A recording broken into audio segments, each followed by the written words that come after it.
physics from information. Thanks to the organizer for the kind invitation. In 2009 I was here for another conference of this kind, and I presented a talk about toward an operational derivation of quantum theory. So 3 years later, 2 years later, we came out with the derivation, but unfortunately it's a very long derivation. It's a 50 pages PRA with Giulio Chirivella and Paolo Perinotti. It was a very heavy derivation, much worse than what you could imagine. But at least now we know that we can derive quantum theory from principles of purely informational nature. Let me say these are the principles, and 5 of them are really kind of unavoidable. We call them axioms. It's like, you know, the notion of point, the notion of line, and these are, I would love to say that maybe actually we should consider this kind of research line.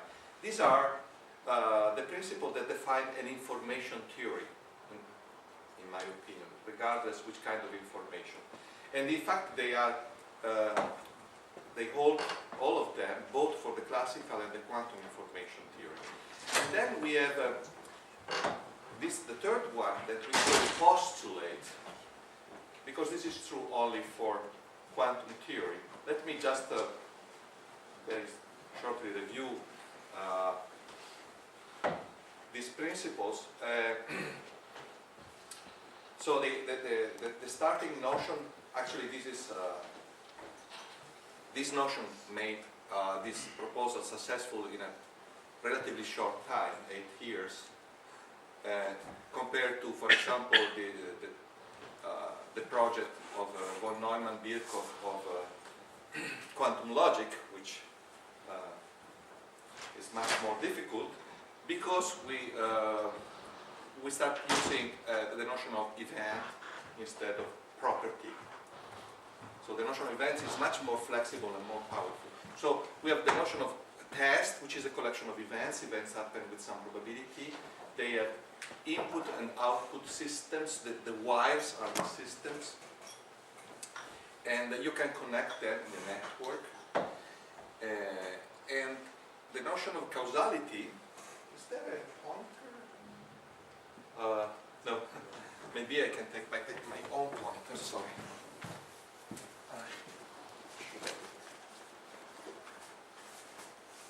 The notion of causality is, I want to say, the Mickey Mouse ways, the information flows only from the input to the output, but precisely means that if you connect input-output many events, so here the input-output direction is from the bottom to the top, the probability distribution of one event, like the black one here, is independent on the choice of tests that you put at the output. So that's the notion of causality. And then we have local readability or local discriminability or local tomography. So you can discriminate joint states by just performing local measurement. You don't need, if you have a tripartite system to establish completely a joint state, you don't need a multipartite measurement. So this is a reconciliation between the holistic nature of quantum theory and the reductionist approach. And it is the origin of the complex tensor product. Then we have the truly quantum principle, saying that every state, every transformation can be purified, and everything is reversible as long as you consider an environment. You extend to an environment. And this is actually something which looks ad hoc, but it is anyway a principle of information nature. And then we have principles that are really impossible to change in any way. The indivisibility of composition, technically we call atomicity of composition. So if you compose to atomic transformation, you get an atomic transformation. Means that if you have a maximal knowledge of 2 steps of an history, then you have a maximal knowledge of the full history. And the 5th one is that if you have a state which is a specific, is on the boundary of the convex set, so there is some property which is precise, then this state is discriminable exactly with probability 0, 1 from another state. How can you avoid such a thing? But this is a postulate. It's an axiom. You cannot prove it. And then we have the compressibility of information. This is not the asymptotic one. It's the exact compressibility. Means that if you every phase of your convex set is a convex set of another system. So it's the notion of a subsystem. So when you transmit information, if there is something which is known a priori, you can encode this information on a smaller system. So all these principles together, by a long derivation, give you quantum theory. And when I mean quantum theory, when I say quantum theory, I don't mean quantum mechanics. Quantum theory is an abstract theory of systems. There is nothing to do with mass, h bar, q, p, and the mechanical part. It's a much more general framework which holds for quantum field theory. And the idea is that quantum field theory is the one which will provide the mechanical part. But you mean asymptotically lossless, not perfectly? Sorry? You mean asymptotically lossless, not perfectly lossless? Yes. Yes. Now, the idea is that now we are coming back, so we have all the theorem proved, everything serious, mathematically, blah, blah, blah. Now we are coming back to a creative stage where we have heuristic arguments, we are proposing principles, and we want to see, we want to design a pattern which is solid for a future research.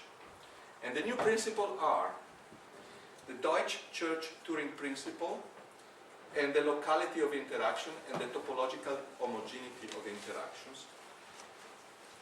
The Deutsch-Church-Turing principle, to make it short, this is what David Deutsch proposed in his paper, this famous paper, is that we can simulate every piece of every finite portion of reality, which is the only possibility that we have under control.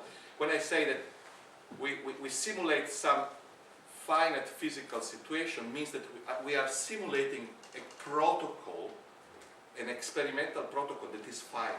Now, here, the philosophy is that an algorithm and the protocol are the same thing. This is the operational framework. So when we simulate physics in this sense, we can simulate exactly, not with approximation, everything by a quantum computer which is made of a finite number of qubits. And this means that if you want quantum information, so the information is quantum, a priori, is quantum, and quantum information is bounded, the density is bounded. Means that we work with finite dimension. So we will never have infrared or ultraviolet divergences, by definition. Now, I want to mention that Feynman himself was a strong supporter of this point of view.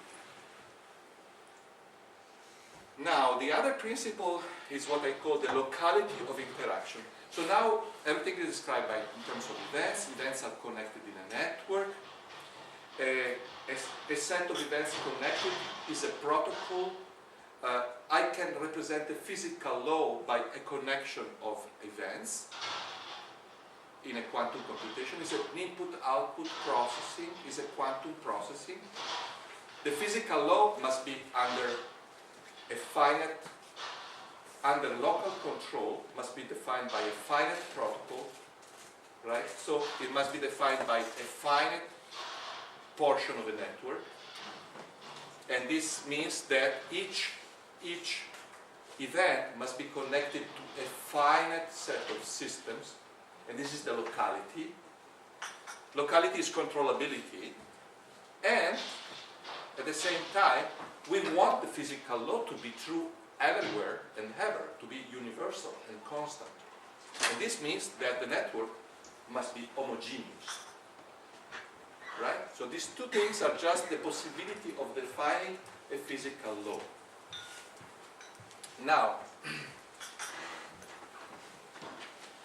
if everything is finite, then you can do prediction by finite means. So you may have a computer as large as you want, but if you want to predict a state of a finite number system, you just need to know a state for a larger number but finite number system in the causal past.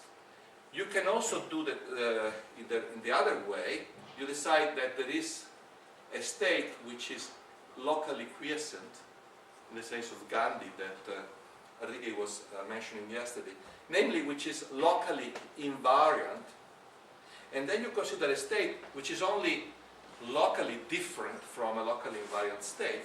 Now that you define a state of this kind, which is the vacuum, that's the notion of the vacuum, the one that gives rise to the first quantization, or to the Fock space, then you can always evaluate the state of a finite number of systems in the causal cone, and by definition, the prediction is made with a finite computation and a finite number of systems, a finite number of gates, as long as you consider a finite number of steps.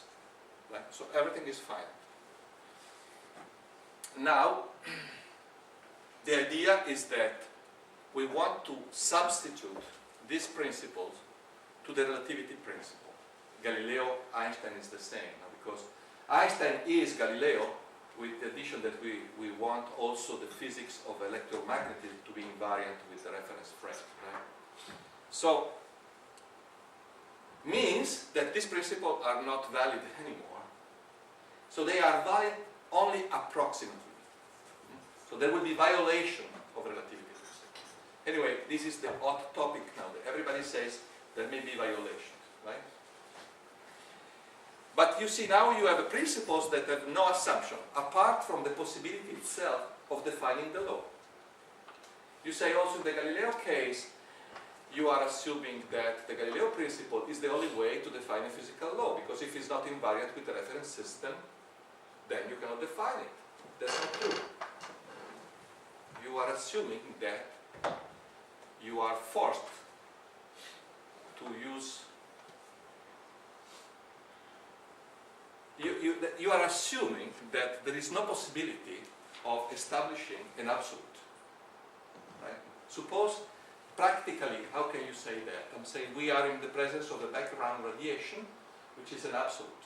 We can measure our speed versus the background radiation. So, in principle, but just take it logically. Logically, you can say that you can always define a law for one reference system, if this reference system is available, right?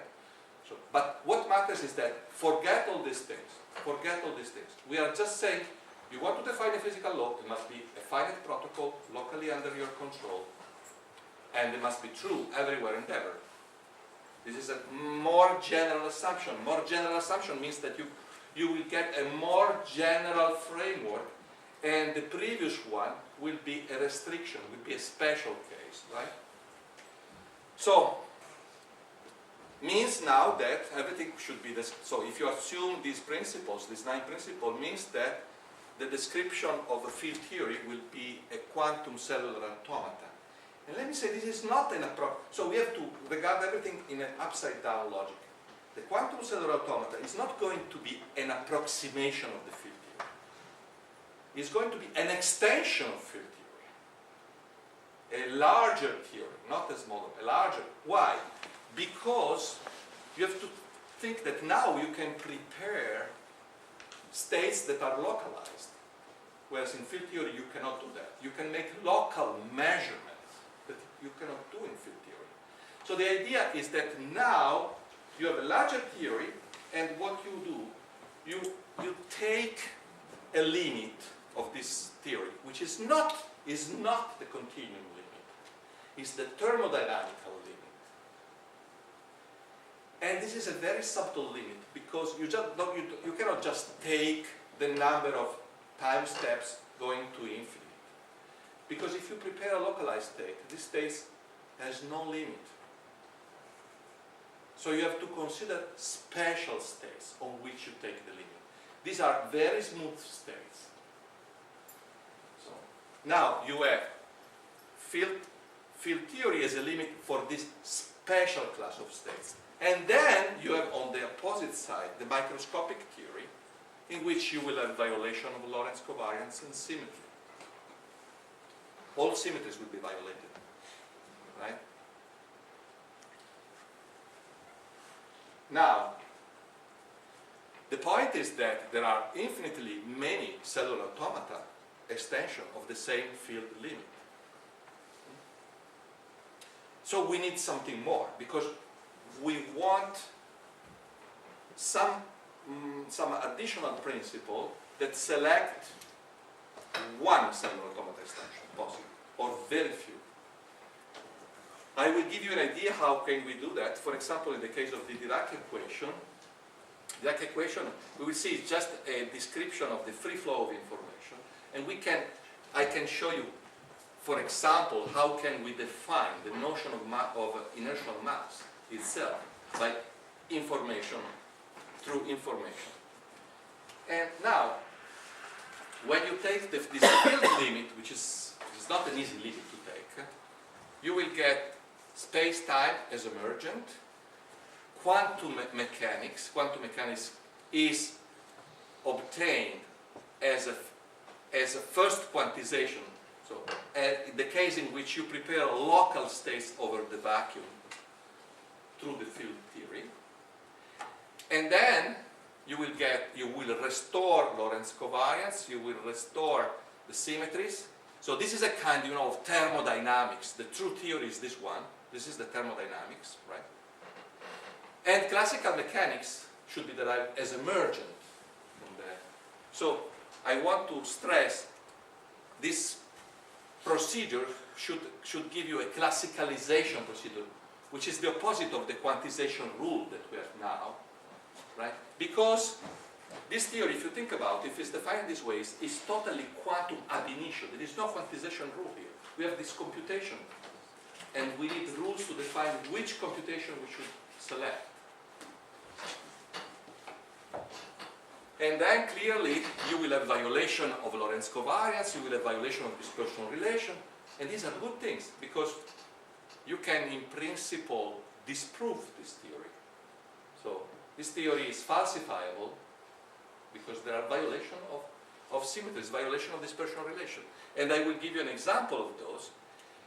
And then you should be able, in the microscopic regime, not in the field theory regime, to derive from principle the holographic principle. This is actually the goal, and if you do that, then the ultimate goal is to make a theory of quantum gravity. This is really the dream, right? Maybe I can do that in 14 years, 15 years, just before retiring, I don't know. Now, it is amazing how many things you can derive by just simple informational principle. For example, just the requirement that you are simulating a fermion produce the necessity of introducing a Majorana field. This is something totally unexpected. I call this the Feynman problem because Feynman posed this problem of the possibility of simulating anti-commuting fields by a quantum computer. But still, I don't have an informational principle which corresponds to the anti-commutativity, or if you want, to the fact that the field must be a spinor. I don't have it. And this is a big mystery for me. And there is really something very deep here. So, today in this talk I will show you some of these ideas, which we are just at the very beginning. Can I ask a question? You are proposing a principle. No, I'm asking. Like, I mean, if you make a QCA model and take this for granted as kind of the underlying physical situation, then some of these aspects, like a holographic principle for the entanglement entropy, would be inherited, because if you have a finite depth QCA, I mean, then the area law would follow automatically. But is there a kind of approximation problem in that if the nature is like truly a QCA, then these properties would truly be absolutely absolutely correct with no errors? But if this would approximate the real theory, then the error terms could make still the holographic principle wrong. Is there an approximation problem? The idea here is this is the true theory and the field theory is an approximation, is the positive. So the field theory is an approximate, so I take a discrete word, then I take the limit for smooth states and a very large number of systems, and then it's easier to describe this as a continuum. But the true theory is discrete, so the holographic must be precise, the holographic principle, not an approximation. And that would then follow from the QCA-ness and the finite depth. Right, but it's not easy to derive, because we can discuss, by the way, you wrote a paper about the holographic principle, and I would love to discuss more about it. Yeah, I mean, it's slightly different. But So this is the plan. I'm saying maybe you think this is science fiction, but I am very confident that we will get something, and maybe I can make you. So this is just something that you probably know, that we have a notion of a foliation in a computation. No? This is an idea which actually comes from Leslie Lamport, the creator of LaTeX. So, what is time? Time in relativity is defined by synchronization, right? So, you need a synchronization procedure. Now you have a computational network, and you synchronize subroutines that are input-output independent. So you can really synchronize them. And you classify subroutines that can be synchronized into leaves. So you have one leaf, another leaf, another leaf, and in this way you build up a foliation, and you say, I will call these subroutines here with a clock, then this subroutines here with a clock, then this subroutines here with a clock. What about to just stress the circuit in such a way that it's still the same circuit, but now all these leaves are horizontal, so that the vertical axis represents the clock of the call of the subroutines, right? This is the same computation, it's only regarded in a different way. But now, if I send information from one subroutine to another in this way, which corresponds to the tick-tack of an Einstein clock of light bouncing between two positions, between two mirrors, you see here we have an increased density of leaves compared to here, and here we have a decreased density of events compared to here, which corresponds to a computational way of looking to the time dilation and space contraction. So we see relativity has to do with computation, right? The interesting thing is that if you now try to really build up a reference system and you want to digitalize the Lorentz transformations, the way you can do is the Einstein protocol. So you have a clock, this is the tick-tack of the clock in a boosted frame, the tick is longer than the tack. You send a signal from the beginning of a tick-tack to a place, and then the signal comes back, and you say this event is synchronous with these events, the one in the between, in the middle, right?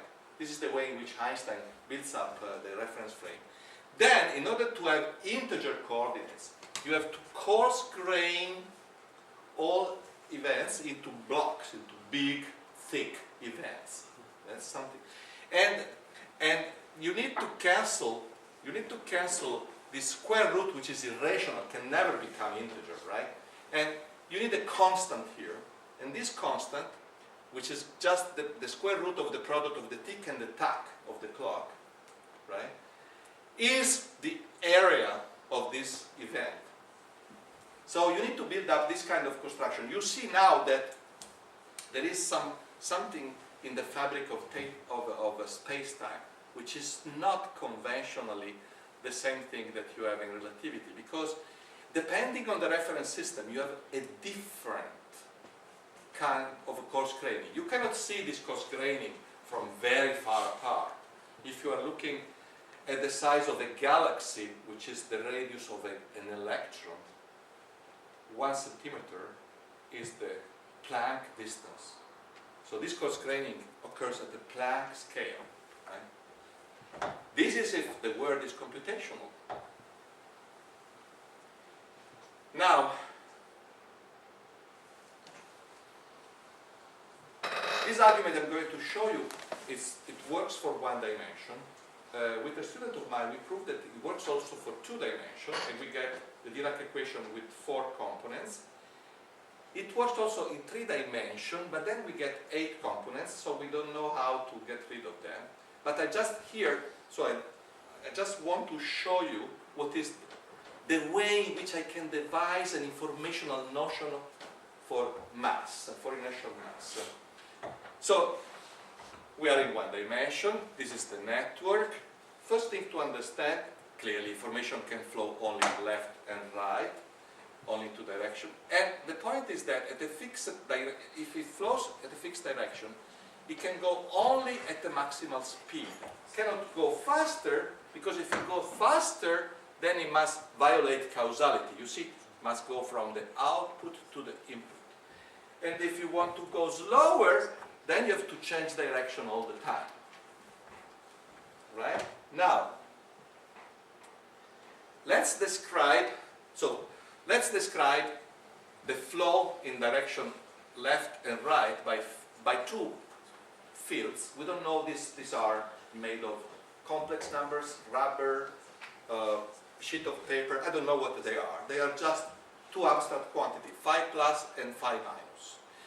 This would be the equation for the field going to the right and field going to the left. Let me say that if I want to measure space here, it's going to be counting of systems. And I want to measure time, is going to be counting of steps, of computational steps. So everything is number, pure number. Now if I want to convert pure numbers into meters or into seconds, I need a conversion factor, which is a distance or is a time. Which distance I take? This is a distance which is just a conversion factor. It's not a non-tick distance. There is no metric here. It's pure topology. The distance would be the periodicity of the cellular automata, and the time would be the periodicity in time of the cellular automata, which corresponds to 2 rows here. I take the ratio between the distance and the time, and this would be what I think should be the speed of light. Maximal speed. The maximal speed.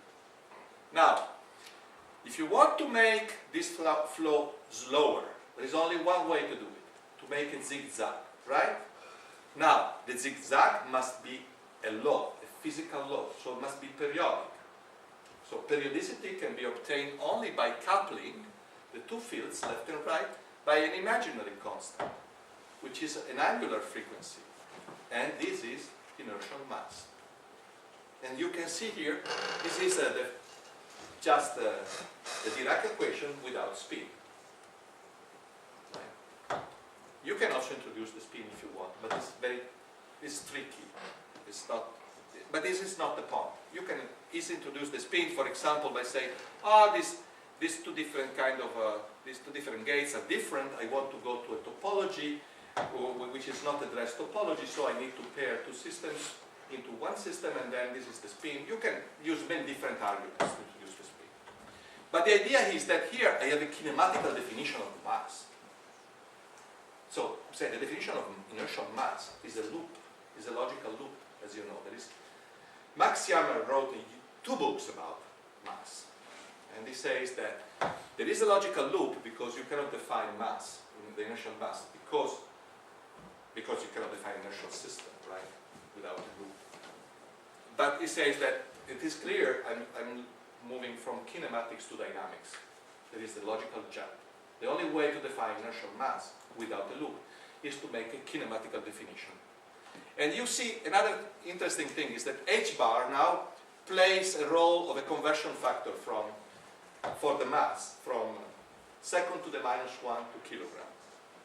So you see, there is always a way to define things in a computational framework. Now, this would be the Dirac automaton in one dimension. And just, you see, everything is defined by a unitary matrix. So the automaton produces an evolution of a field. We have to write this field in terms of qubits, which is linear. So it is described by a matrix. This is an infinite matrix, but the way to describe an infinite matrix by a finite one is to have shift operators that shift to the right or to the left. Shift this number here. And these two numbers, C and S, have the square sum which is equal to 1, because this operator must be unitary. This operator must be. And you see, what is C? C is just the mass. Is the mass adimensional? And the mass adimensional is divided by what?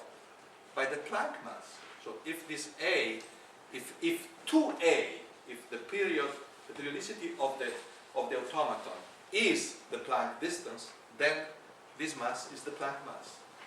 And you see, what is S? S plays the role of a refraction index. So you have a violation of the dispersion relation, namely, there is a refraction index which depends on the mass, is a function of the mass. This is something that you can, in principle, measure experimentally.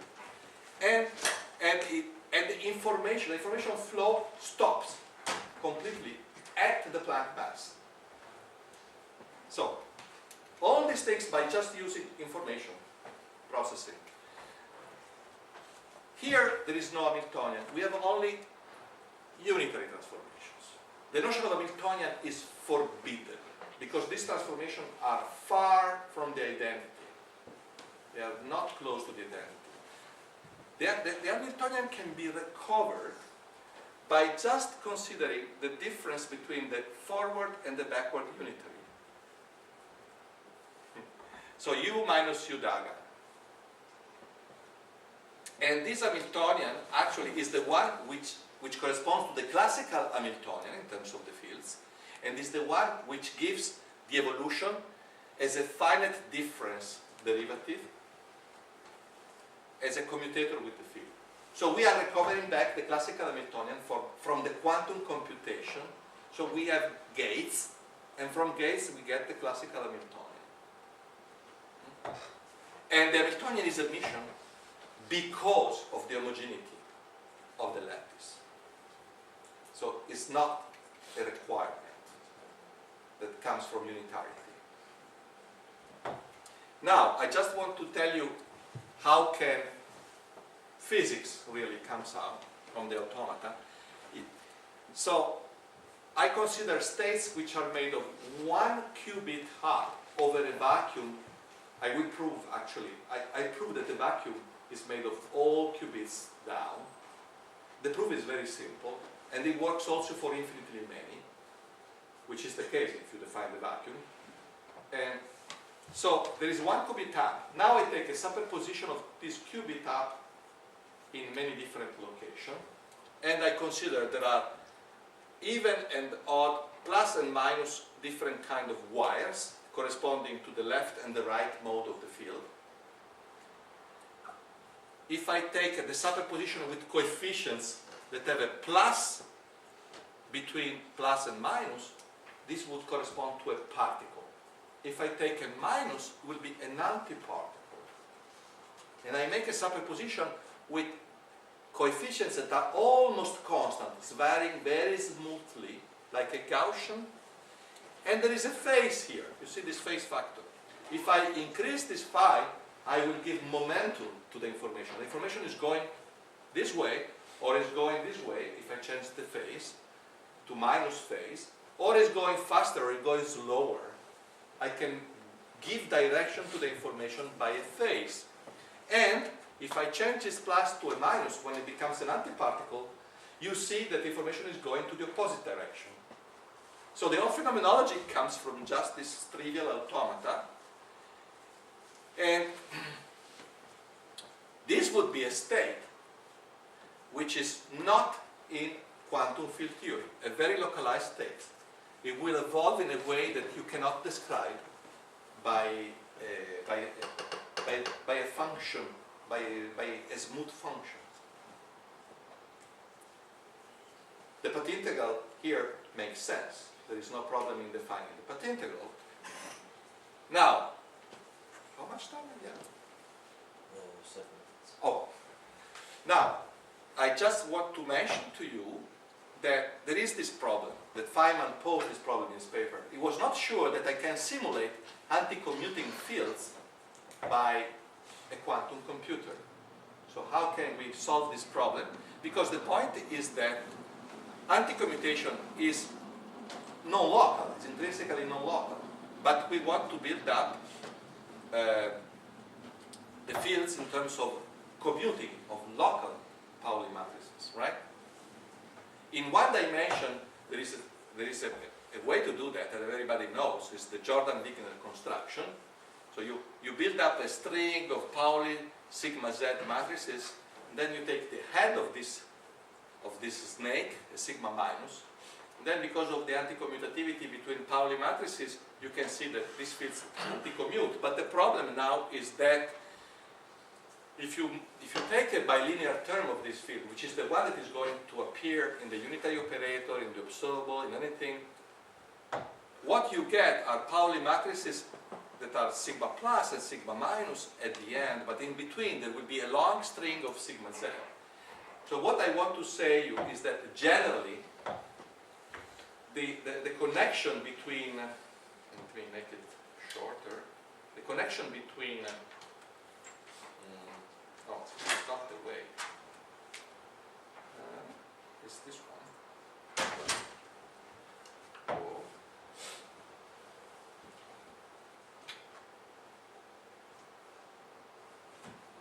So the connection between the field and Pauli matrices is that the field is a product of Pauli matrices everywhere over the circuit. So the problem is that you want to write the field in terms of Pauli matrices that are local in such a way that when you consider observables that are bilinear in the field, the observables must be bilinear in the field, and these are the terms that you need to make a linear evolution when you write the unitary operator. So you need to write these terms as products of Pauli operators that are only in the same location, n and n. So you start with phi, which is Pauli matrices everywhere, phi n, and another phi n, which is Pauli matrices everywhere, right? Now you make the product, phi daga phi, and you are left only with Pauli matrices, so everything must cancel, right? Pauli matrices only in n and n. So there is a construction which generalized the construction of Jordan-Wigner. I just give you an idea. Very shortly, the idea is that if you write the Pauli operator as the field operator multiplied by a big functional of the field, which is a unitary operator, it's called phase factor, then what you need is the crossing rule, in which if the field cross the phase factor, you get a phase, and the phase, if you exchange n with m, give a pi shift. So this pi shift will cancel the anti-commutation and make anti-commuting things into commuting one. And that's the only way you can do that. And in order to build up the whole construction, the problem is that you want to cancel all these Pauli matrices. How can you do that? You need to put additional fields. These additional fields they interact with the original field, but the interaction is only a witnessing. So you must prepare them in a spatial state which extends the vacuum in such a way that they work only as constant of motion. That's the idea. And you can do that, and you discover that you need to have, you need to work with observables, and so you must have self-adjoint operators. So the new field would be a Majorana field, just to make things short. And this phase factor must be also Hermitian, otherwise you cannot get these Majorana fields. And this means that these shifts are only 0 and pi. And there is a solution to make all this shift 0 and pi. You can embed this network. This is true for every possible network. It can be as complicated as you want. You can embed this network in a Euclidean space, and there is a formula which solves this. And this is only one of infinitely many solutions, but the solution can come just from the topology. You don't need to embed this. So the network is a topological network. There is no metric there, right? And again, to make things shorter, let's see. I'll give you just the solution. There is a derivation, but the derivation is too long. So here is the solution. The solution is that you have to add Majorana fields and another qubit. But at the end, what you are left with interaction terms that are just witnessing there and make everything working as antisymmetric. So they provide the rule that the states must be antisymmetrized. That's all. They just do that. And there is no other way out. By the way, the idea of using Majorana comes from Chirac and Bastrete, from a paper by Chirac and Bastrete. So I'm saying that what I want to tell you, that because we should see the whole derivation, is that there is this Majorana coming from the blue just because I'm using information processing. So that's the power of the informational point of view. It could be a motivation for the neutrino, no? Because the neutrino associated with the lepton, right, which is the Dirac field. But there are many other interesting things. So now you see we have a classicalization procedure because we start with a cellular automata. By the Jordan-Wigner, we can go the reverse. We get locally interacting quantum fields. We have this Hamiltonian, which is constructed with the gates. The Hamiltonian is built with the gates. And then we have the classical fields. What is the classical field? We have seen it in the figure that I showed you before. Maybe there is another one. Is the fact that you saw this Gaussian. I take the most likely amplitude, the maximum amplitude, the most likely trajectory along, the most likely path along the circuit.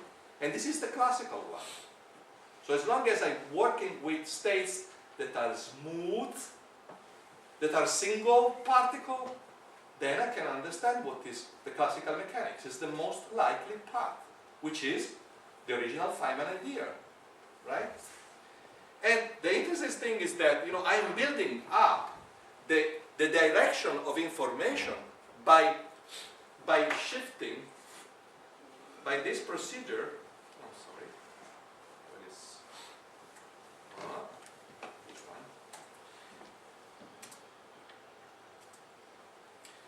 By making a superposition of qubit states with a phase, by giving this phase, I am giving direction to information.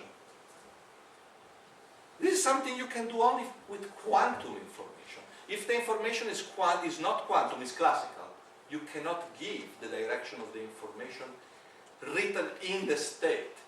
You have to build up a circuit which is very complicated with relays saying, you know, I'm going left, I'm going right, I'm going here. You just prepare the state. You make a phase shift and you give the information going one direction or to another direction. So maybe we should consider now a new axiom, which is a network kind of. So we should go outside the axiomatization for few systems and consider an axiom which comes from a network logic, right? I want to give direction to information. There is another motivation for the information to be quantum.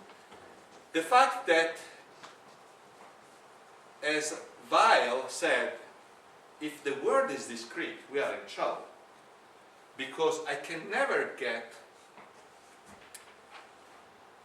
a continuum from a discrete in the sense that, you know, if I'm counting, if the metric emerges at counting, if I take a tiling, this is called the Weil tiling problem.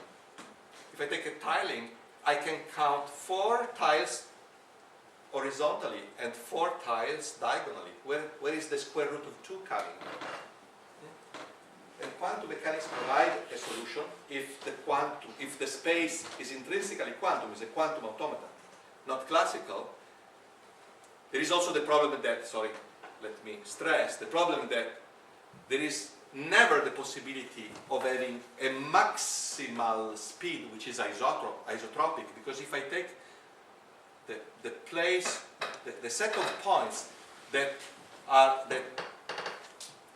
distant from a given point for a maximum number of steps, like here, 1 step, these 2 steps, 3 steps, as you can see, they never approach a circle. So there will be always, in principle, there will be never a restoring of the rotational symmetry this way, right? But if you consider that the information flows not only in one way or in the other way, but along a superposition of paths, then you can restore the symmetry. And this is the case if you take the automata, which is a quantum automata, by Bialiczki-Birula. He proved that in the continuum limit, because this problem cannot be solved in a continuous limit. You know? Weil say, I take the continuous limit, I never get the square root of 2. But if you take the continuous limit of the cellular automata of Bialiczki-Birula, he proved that by the Trotter formula, he proved that he gets the isotropic Dirac equation. So it's that superposition nature of information which will make you able to restore the symmetry that you see. And here I just show to close some computer simulations. This is the case of a 2 particle states in 1 dimension, and the symmetry is due to the indistinguishability, the fact that I am anti-symmetrizing the coefficients of the state. And you can see here the interference. Now, this is a particle and an antiparticle, described in the way that I told you. See, the interference is different here, right? So, too fast. Anyway, you saw the interference is different. Is this one here? Freeze. Yeah, you see? And here, just to have fun, is the same simulation but with a different representation. Instead of having odd, even, odd, even, odd, even, odd, I just take the blocks, even, odd together, and represent the multiplet component or the triplet component, the singlet component by color. So we are at the beginning, right? We are starting with dimension 2, and this is a simulation that you can never get in field theory. This localized states. You see, it's highly anisotropic. So isotropy needs smoothness and quantum together to recover symmetries. And that's all.